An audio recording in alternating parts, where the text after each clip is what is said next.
लंबी चर्चा के बाद तैयार टेलीकॉम बिल के प्राविधान उपभोक्ताओं के जीवन को आसान बनाएंगे।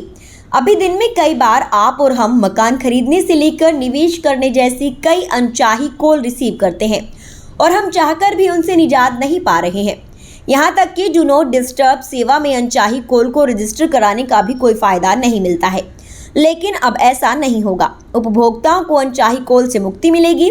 यही नहीं, किसी भी कॉल या मैसेज का गैरकानूनी तरीके से इंटरसेप्ट करने पर सजा और जुर्माने का प्राविधान बिल में किया गया है।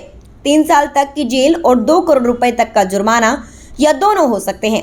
टेलीकम्युनिकेशंस बिल 2023 सोमवार को लोकसभा में पेश किया गया।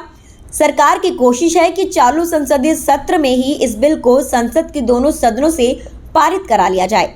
इसके प्राविधानों के मुताबिक प्रमोशनल कॉल करने वालों को उपभोक्ताओं से पहले इजाजत लेनी पड़ेगी। अगर वे बिना इजाजत कॉल करते हैं तो उपभोक्ता उनके खिलाफ शिकायत कर सकता है और कॉल करने वाली कंपनियों को पहली बार अनचाहे कॉल पर 50,000 और उसके बाद इस प्रकार की कॉल पर 2 लाख रुपए का जुर्माना लगेगा। यही नहीं, सजा के तौर पर उस कंपनी की संचार सेवा भी बंद की जा सकेगी। टेलीकॉम सेवा देने वाली सभी कंपनियों को उपभोक्ता की शिकायत के लिए ऑनलाइन शिकायत पोर्टल का इंतजाम करना होगा। सरकार की तरफ से भी एक ऑनलाइन डिस्प्यूट रिजोल्यूशन पोर्टल होगा जहां उपभोक्ता अपनी शिकायत कर सकेंगे। अभी अनचाहे कॉल के खिलाफ उपभोक्ता भारतीय दूरसंचार विनियामक प्राधिकरण में शिकायत तो कर सकता है, लेकिन अनचाही या प्रमोशनल कॉल करने वालों के खिलाफ जुर्माने जैसी कार्रवाई का कोई प्राविधान नहीं है। इस बिल के कानून बनने के बाद राष्ट्रीय सुरक्षा व संप्रभुता को चुनौती, आपातकाल या विपदा काल जैसी स्थिति में सरकार किसी भी संचार सेवा या नेटवर्क को अस्थायी तौर पर अपने अधिकार में ले सकेगी। इस प्रकार की विशेष परिस्थितियों में टेलीकॉम नेटवर्क से प्रसारित होने वाली ऑडियो वीडियो संदेश को भी सरकार को देखने या पढ़ने का अधिकार होगा।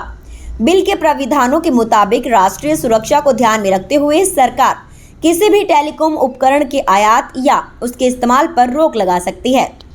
लंबी चर्चा के बाद तैयार टेलीकॉम बिल के प्राविधान उपभोक्ताओं के जीवन को आसान बनाएंगे।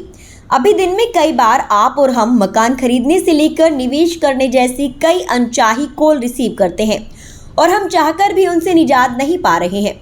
यहाँ तक कि डू नॉट डिस्टर्ब सेवा में अनचाही कॉल को रजिस्टर कराने का भी कोई फायदा नहीं मिलता है, लेकिन अब ऐसा नहीं होगा। उपभोक्ताओं को अनचाही कॉल से मुक्ति मिलेगी।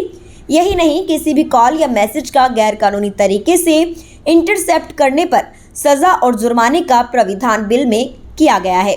3 साल तक की जेल और 2 करोड़ रुपए तक का जुर्माना या दोनों हो सकते हैं। टेलीकम्युनिकेशंस बिल 2023 सोमवार को लोकसभा में पेश किया गया। सरकार की कोशिश है कि चालू संसदीय सत्र में ही इस बिल को संसद के दोनों सदनों से पारित करा लिया जाए।